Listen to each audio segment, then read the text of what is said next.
शुक्रवार के दिन हम आपको धन की देवी माँ लक्ष्मी जी का एक बहुत ही ज्यादा चमत्कारी और अचूक महामंत्र सुनाने वाले हैं, जिसके प्रतिदिन एक माला जाप या श्रवण से आपके जीवन में जो धन की कमी बनी रहती है वह पल भर में ही दूर हो जाएगी। इस दिव्य मंत्र के श्रवण से आप अपने जीवन को समृद्ध बना सकते हैं। शुक्रवार का दिन माँ लक्ष्मी को समर्पित है। इस दिन माँ लक्ष्मी की विधिवत पूजा और मंत्र श्रवण से भक्तों के जीवन में धन की कमी दूर हो जाती है। इससे घर में सुख, शांति और समृद्धि का आगमन होता है। माँ लक्ष्मी को धन और समृद्धि की देवी बताया गया है। माँ लक्ष्मी को प्रसन्न करने के लिए यह मंत्र एक सिद्ध मंत्र है। तो प्रिय भक्तों, आइए माँ लक्ष्मी के इस महामंत्र को सुन लेते हैं। एक बात ध्यान में रखना कि मंत्र पूरा 108 बार या इससे ज्यादा सुनना है, मतलब कि इस वीडियो को पूरा सुनना है। सुनते सुनते आप ध्यान मग्न हो जाएंगे। आप अपनी दुकान या घर पर कहीं भी इस मंत्र को सुन सकते हैं। हम आशा करते हैं कि आपको शीघ्र ही लाभ मिलेगा। अगर आपको हमारा यह वीडियो पसंद आए तो एक लाइक जरूर करिएगा। हमारे चैनल गुप्त मंत्र को सब्सक्राइब जरूर करिएगा। कमेंट में जय मां लक्ष्मी लिखकर अपनी उपस्थिति जरूर दिखाइएगा। अब मंत्र श्रवण करें। महालक्ष्मी नमस्तुभ्यं नमस्तुभ्यं सुरेश्वरी हरिप्रिय नमस्तुभ्यं नमस्तुभ्यं दयानिधे। महालक्ष्मी नमस्तुभ्यं नमस्तुभ्यं सुरेश्वरी हरिप्रिय नमस्तुभ्यं नमस्तुभ्यं दयानिधे। महालक्ष्मी नमस्तुभ्यं नमस्तुभ्यं सुरेश्वरी हरिप्रिय नमस्तुभ्यं नमस्तुभ्यं दयानिधे। महालक्ष्मी नमस्तुभ्यं नमस्तुभ्यं सुरेश्वरी हरिप्रिय नमस्तुभ्यं नमस्तुभ्यं दयानिधे। महालक्ष्मी नमस्तुभ्यं नमस्तुभ्यं सुरेश्वरी हरिप्रिय नमस्तुभ्यं नमस्तुभ्यं दयानिधे। महालक्ष्मी नमस्तुभ्यं नमस्तुभ्यं सुरेश्वरी हरिप्रिय नमस्तुभ्यं नमस्तुभ्यं दयानिधे। महालक्ष्मी नमस्तुभ्यं नमस्तुभ्यं सुरेश्वरी हरिप्रिय नमस्तुभ्यं नमस्तुभ्यं दयानिधे।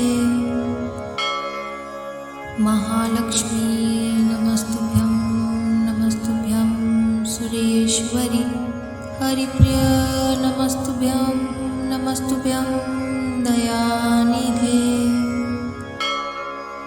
महालक्ष्मी नमस्तुभ्यं नमस्तुभ्यं सुरेश्वरी हरिप्रिय नमस्तुभ्यं नमस्तुभ्यं दयानिधे। महालक्ष्मी नमस्तुभ्यं नमस्तुभ्यं सुरेश्वरी हरिप्रिय नमस्तुभ्यं नमस्तुभ्यं दयानिधे। महालक्ष्मी नमस्तुभ्यं नमस्तुभ्यं सुरेश्वरी हरिप्रिय नमस्तुभ्यं नमस्तुभ्यं दयानिधे। महालक्ष्मी नमस्तुभ्यं नमस्तुभ्यं सुरेश्वरी हरिप्रिय नमस्तुभ्यं नमस्तुभ्यं दयानिधे। महालक्ष्मी नमस्तुभ्यं नमस्तुभ्यं सुरेश्वरी हरिप्रिय नमस्तुभ्यं नमस्तुभ्यं दयानिधे। महालक्ष्मी नमस्तुभ्यं नमस्तुभ्यं सुरेश्वरी हरिप्रिय नमस्तुभ्यं नमस्तुभ्यं दयानिधे। महालक्ष्मी नमस्तुभ्यं नमस्तुभ्यं सुरेश्वरी हरिप्रिय नमस्तुभ्यं नमस्तुभ्यं दयानिधे। महालक्ष्मी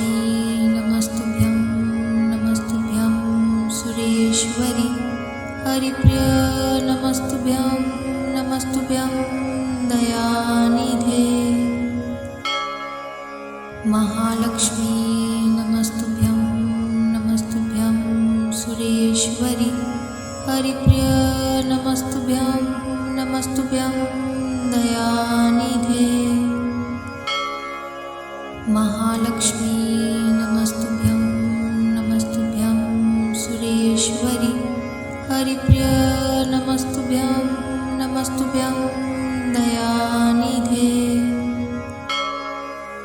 महालक्ष्मी नमस्तुभ्यं नमस्तुभ्यं सुरेश्वरी। हरिप्रिय नमस्तुभ्यं नमस्तुभ्यं दयानिधे। महालक्ष्मी नमस्तुभ्यं नमस्तुभ्यं सुरेश्वरी। हरिप्रिय नमस्तुभ्यं नमस्तुभ्यं दयानिधे। महालक्ष्मी नमस्तुभ्यं नमस्तुभ्यं सुरेश्वरी। हरिप्रिय नमस्तुभ्यं नमस्तुभ्यं दयानिधे। महालक्ष्मी नमस्तुभ्यं नमस्तुभ्यं सुरेश्वरी। हरिप्रिय नमस्तुभ्यं नमस्तुभ्यं दयानिधे। महालक्ष्मी नमस्तुभ्यं नमस्तुभ्यं सुरेश्वरी। हरिप्रिय नमस्तुभ्यं नमस्तुभ्यं दयानिधे।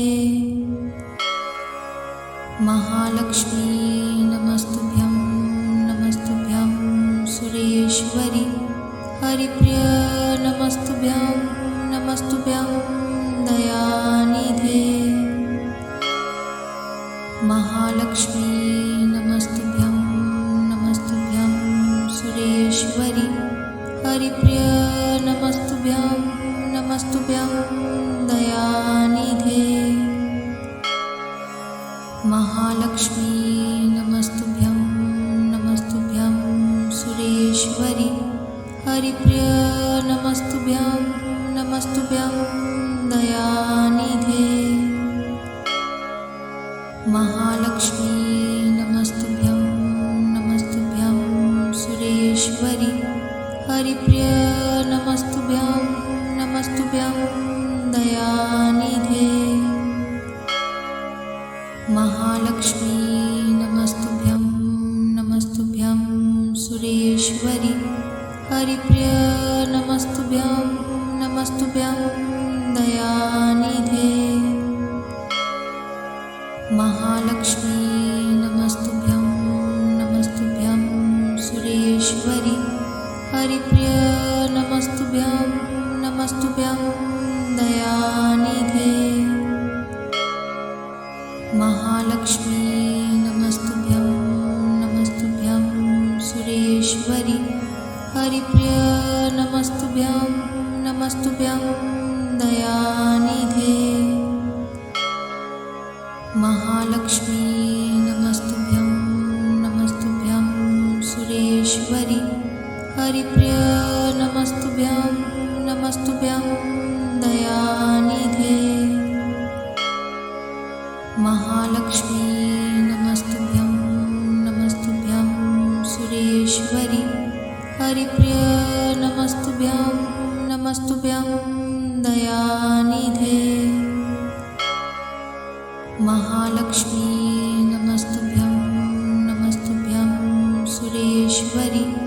हरिप्रिय नमस्तुभ्यं नमस्तुभ्यं दयानिधे।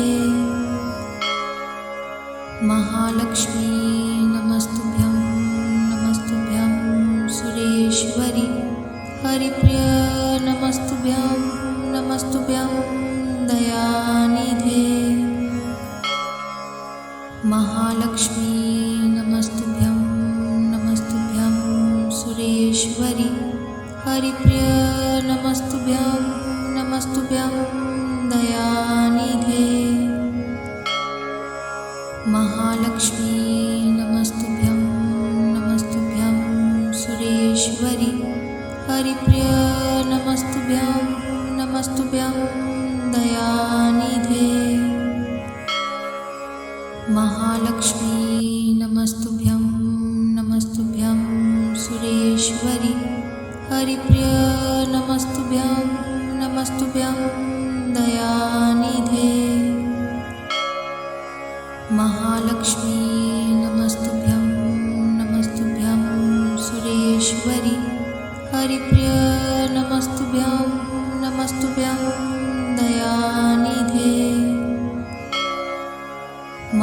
महालक्ष्मी नमस्तुभ्यं नमस्तुभ्यं सुरेश्वरी हरिप्रिय नमस्तुभ्यं नमस्तुभ्यं दयानिधे महालक्ष्मी नमस्तुभ्यं नमस्तुभ्यं सुरेश्वरी हरिप्रिय नमस्तुभ्यं नमस्तुभ्यं दयानिधे महालक्ष्मी नमस्तुभ्यं नमस्तुभ्यं सुरेश्वरी हरिप्रिय नमस्तुभ्यं नमस्तुभ्यं दयानिधे महालक्ष्मी नमस्तुभ्यं नमस्तुभ्यं सुरेश्वरी हरिप्रिय नमस्तुभ्यं नमस्तुभ्यं दयानिधे महालक्ष्मी नमस्तुभ्यं नमस्तुभ्यं सुरेश्वरी हरिप्रिय नमस्तुभ्यं नमस्तुभ्यं दयानिधे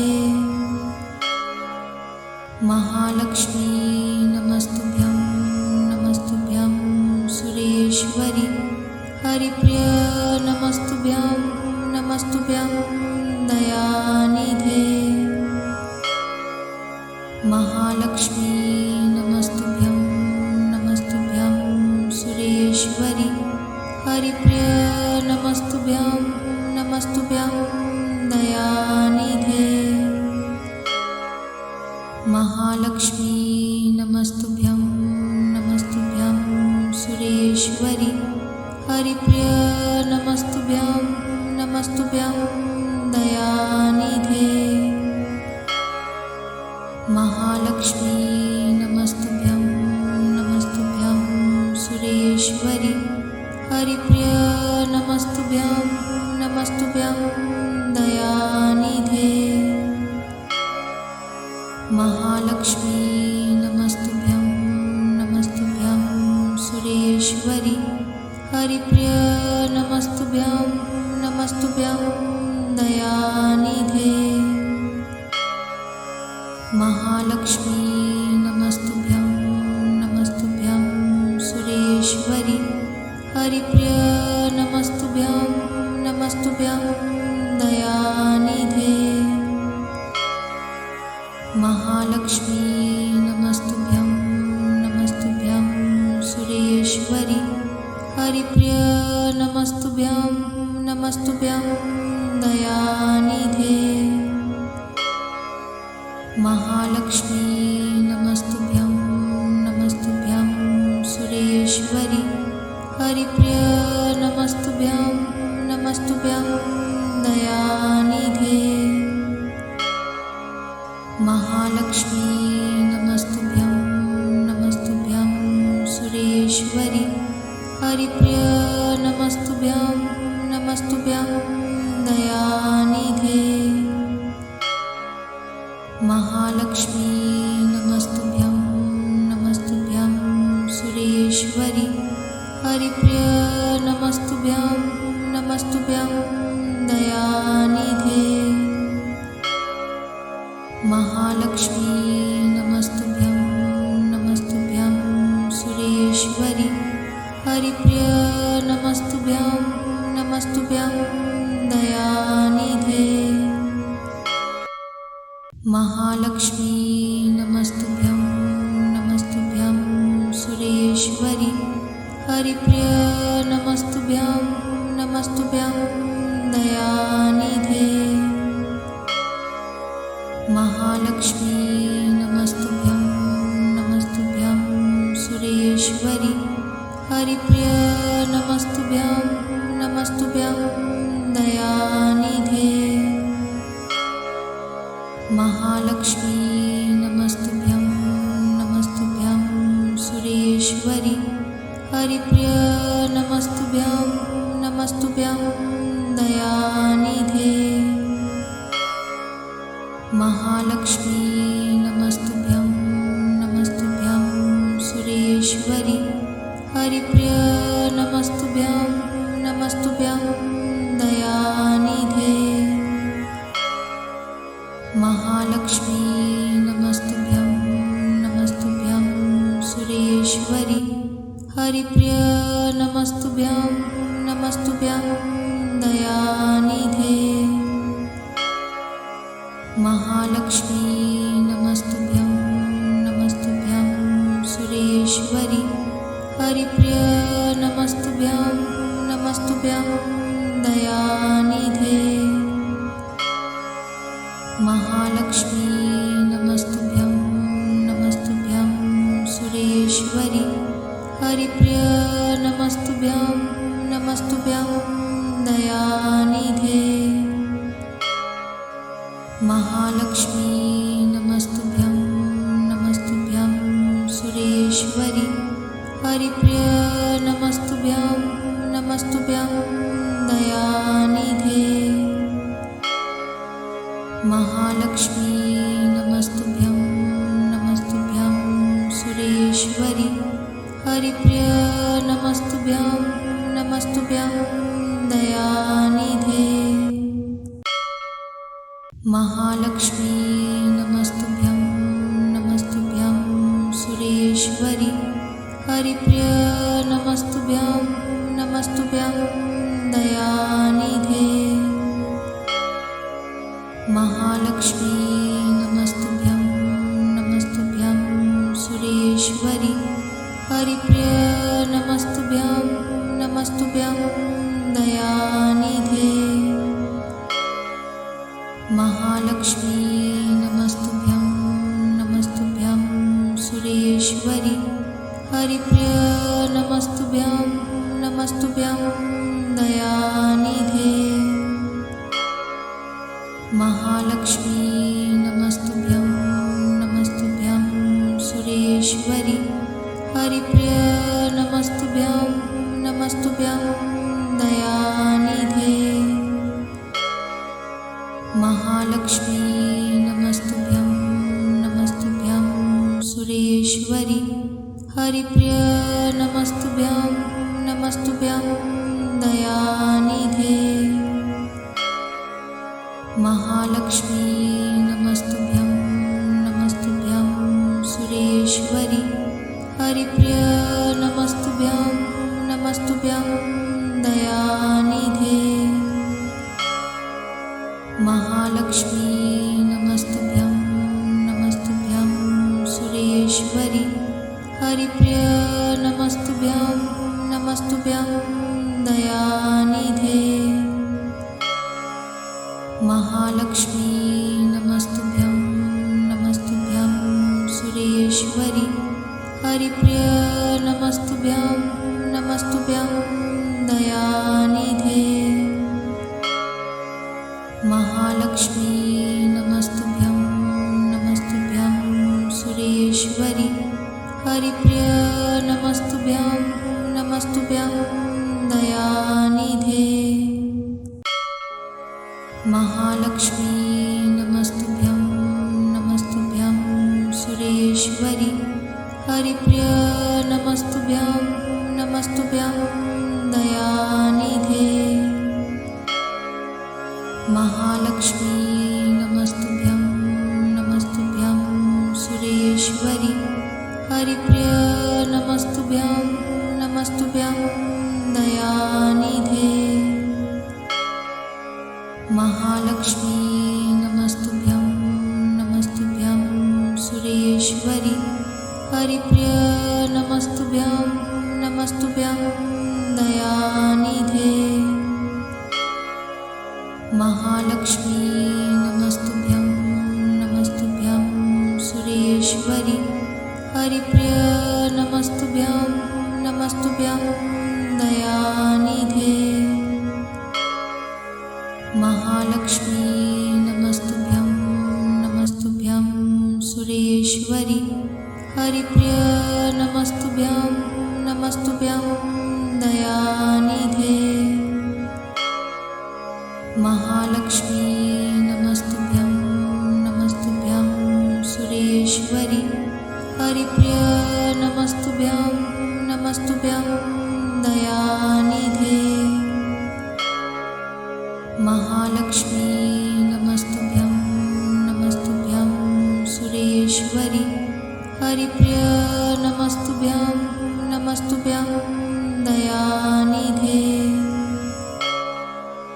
महालक्ष्मी नमस्तुभ्यं नमस्तुभ्यं सुरेश्वरी।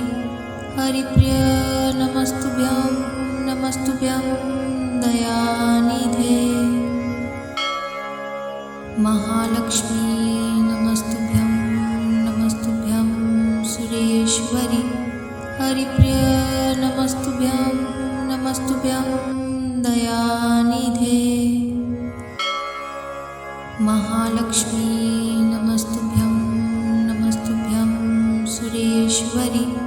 हरिप्रिय नमस्तुभ्यं नमस्तुभ्यं दयानिधे। महालक्ष्मी नमस्तुभ्यं नमस्तुभ्यं सुरेश्वरी। हरिप्रिय नमस्तुभ्यं नमस्तुभ्यं दयानिधे। महालक्ष्मी नमस्तुभ्यं नमस्तुभ्यं सुरेश्वरी। हरिप्रिय नमस्तुभ्यं नमस्तुभ्यं दयानिधे। महालक्ष्मी नमस्तुभ्यं नमस्तुभ्यं सुरेश्वरी। हरिप्रिय नमस्तुभ्यं नमस्तुभ्यं दयानिधे। महालक्ष्मी नमस्तुभ्यं नमस्तुभ्यं सुरेश्वरी। हरिप्रिय नमस्तुभ्यं नमस्तुभ्यं दयानिधे। महालक्ष्मी नमस्तुभ्यं नमस्तुभ्यं सुरेश्वरी। हरिप्रिय नमस्तुभ्यं नमस्तुभ्यं दयानिधे। महालक्ष्मी नमस्तुभ्यं नमस्तुभ्यं सुरेश्वरी। हरिप्रिय नमस्तुभ्यं नमस्तुभ्यं दयानिधे। महालक्ष्मी नमस्तुभ्यं नमस्तुभ्यं सुरेश्वरी। हरिप्रिय नमस्तुभ्यं नमस्तुभ्यं दयानिधे। महालक्ष्मी नमस्तुभ्यं नमस्तुभ्यं सुरेश्वरी। हरिप्रिय नमस्तुभ्यं नमस्तुभ्यं दयानिधे। महालक्ष्मी नमस्तुभ्यं नमस्तुभ्यं सुरेश्वरी। हरिप्रिय नमस्तुभ्यं नमस्तुभ्यं दयानिधे। महालक्ष्मी नमस्तुभ्यं नमस्तुभ्यं सुरेश्वरी। हरिप्रिय नमस्तुभ्यं नमस्तुभ्यं दयानिधे। महालक्ष्मी नमस्तुभ्यं नमस्तुभ्यं सुरेश्वरी। हरिप्रिय नमस्तुभ्यं नमस्तुभ्यं दयानिधे। महालक्ष्मी नमस्तुभ्यं नमस्तुभ्यं सुरेश्वरी।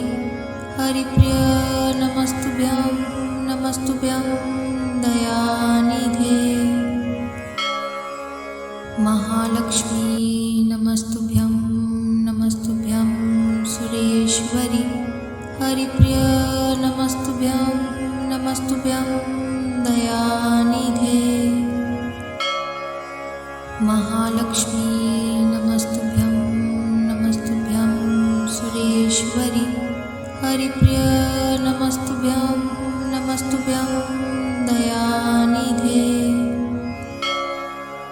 महालक्ष्मी नमस्तुभ्यं नमस्तुभ्यं सुरेश्वरी।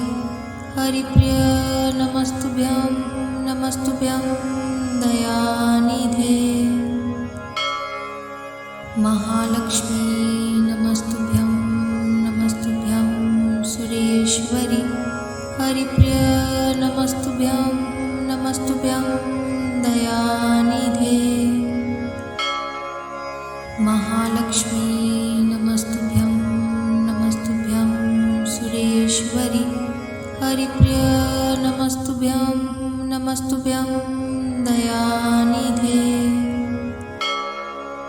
महालक्ष्मी नमस्तुभ्यं नमस्तुभ्यं सुरेश्वरी हरिप्रिय नमस्तुभ्यं नमस्तुभ्यं दयानिधे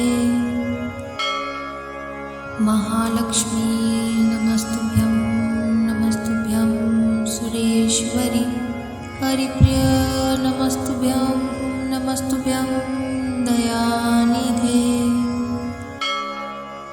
महालक्ष्मी नमस्तुभ्यं नमस्तुभ्यं सुरेश्वरी हरिप्रिय नमस्तुभ्यं नमस्तुभ्यं दयानिधे महालक्ष्मी नमस्तुभ्यं नमस्तुभ्यं सुरेश्वरी हरिप्रिय नमस्तुभ्यं नमस्तुभ्यं दयानिधे महालक्ष्मी नमस्तुभ्यं नमस्तुभ्यं सुरेश्वरी हरिप्रिय नमस्तुभ्यं नमस्तुभ्यं दयानिधे महालक्ष्मी नमस्तुभ्यं नमस्तुभ्यं सुरेश्वरी हरिप्रिय नमस्तुभ्यं नमस्तुभ्यं दयानिधे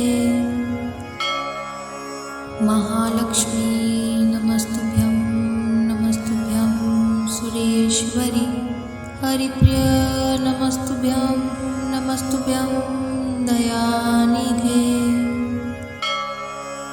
महालक्ष्मी नमस्तुभ्यं नमस्तुभ्यं सुरेश्वरी हरिप्रिय नमस्तुभ्यं नमस्तुभ्यं दयानिधे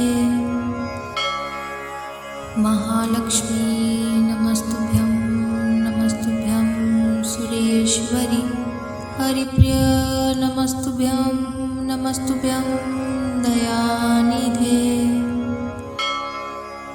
महालक्ष्मी नमस्तुभ्यं नमस्तुभ्यं सुरेश्वरी हरिप्रिय नमस्तुभ्यं नमस्तुभ्यं दयानिधे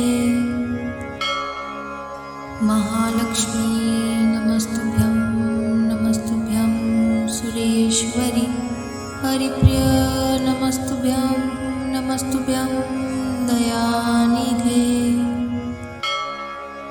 महालक्ष्मी नमस्तुभ्यं नमस्तुभ्यं सुरेश्वरी हरिप्रिय नमस्तुभ्यं नमस्तुभ्यं दयानिधे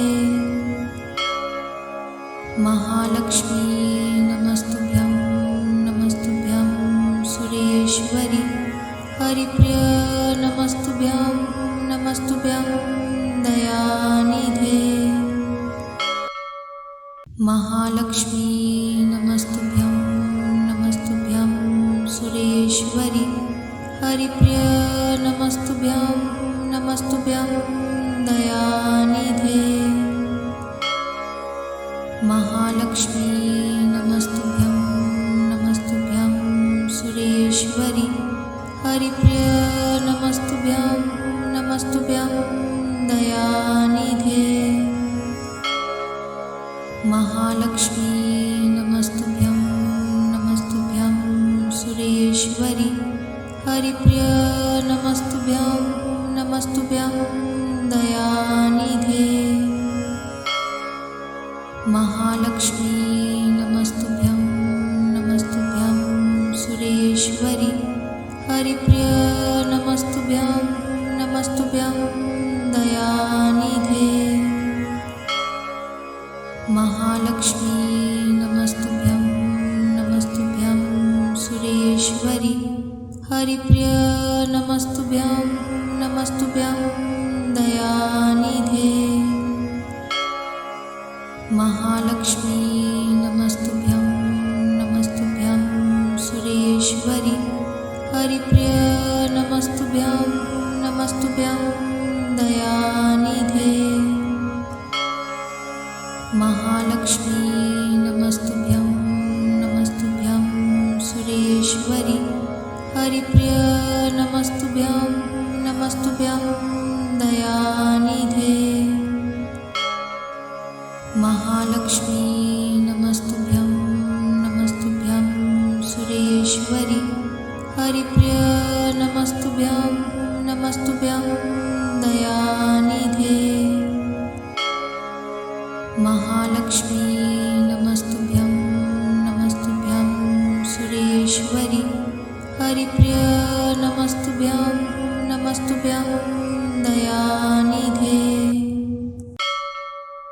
महालक्ष्मी नमस्तुभ्यं नमस्तुभ्यं सुरेश्वरी हरिप्रिय नमस्तुभ्यं नमस्तुभ्यं दयानिधे महालक्ष्मी नमस्तुभ्यं नमस्तुभ्यं सुरेश्वरी हरिप्रिय नमस्तुभ्यं नमस्तुभ्यं दयानिधे महालक्ष्मी नमस्तुभ्यं नमस्तुभ्यं सुरेश्वरी हरिप्रिय नमस्तुभ्यं नमस्तुभ्यं दयानिधे महालक्ष्मी नमस्तुभ्यं नमस्तुभ्यं सुरेश्वरी हरिप्रिय नमस्तुभ्यं नमस्तुभ्यं दयानिधे महालक्ष्मी नमस्तुभ्यं नमस्तुभ्यं सुरेश्वरी हरिप्रिय नमस्तुभ्यं नमस्तुभ्यं दयानिधे महालक्ष्मी नमस्तुभ्यं नमस्तुभ्यं सुरेश्वरी हरिप्रिय नमस्तुभ्यं नमस्तुभ्यं दयानिधे महालक्ष्मी नमस्तुभ्यं नमस्तुभ्यं सुरेश्वरी हरिप्रिय नमस्तुभ्यं नमस्तुभ्यं दयानिधे महालक्ष्मी नमस्तुभ्यं नमस्तुभ्यं सुरेश्वरी हरिप्रिय नमस्तुभ्यं नमस्तुभ्यं दयानिधे महालक्ष्मी नमस्तुभ्यं नमस्तुभ्यं सुरेश्वरी हरिप्रिय नमस्तुभ्यं नमस्तुभ्यं दयानिधे महालक्ष्मी नमस्तुभ्यं नमस्तुभ्यं सुरेश्वरी हरिप्रिय नमस्तुभ्यं नमस्तुभ्यं दयानिधे महालक्ष्मी नमस्तुभ्यं नमस्तुभ्यं सुरेश्वरी हरिप्रिय नमस्तुभ्यं नमस्तुभ्यं दयानिधे महालक्ष्मी नमस्तुभ्यं नमस्तुभ्यं सुरेश्वरी हरिप्रिय नमस्तुभ्यं नमस्तुभ्यं दयानिधे महालक्ष्मी नमस्तुभ्यं नमस्तुभ्यं सुरेश्वरी हरिप्रिय नमस्तुभ्यं नमस्तुभ्यं दयानिधे महालक्ष्मी नमस्तुभ्यं नमस्तुभ्यं सुरेश्वरी हरिप्रिय नमस्तुभ्यं नमस्तुभ्यं दयानिधे महालक्ष्मी नमस्तुभ्यं नमस्तुभ्यं सुरेश्वरी हरिप्रिय नमस्तुभ्यं नमस्तुभ्यं दयानिधे महालक्ष्मी नमस्तुभ्यं नमस्तुभ्यं सुरेश्वरी हरिप्रिय नमस्तुभ्यं नमस्तुभ्यं दयानिधे महालक्ष्मी नमस्तुभ्यं नमस्तुभ्यं सुरेश्वरी हरिप्रिय नमस्तुभ्यं नमस्तुभ्यं दयानिधे महालक्ष्मी नमस्तुभ्यं नमस्तुभ्यं सुरेश्वरी हरिप्रिय नमस्तुभ्यं नमस्तुभ्यं दयानिधे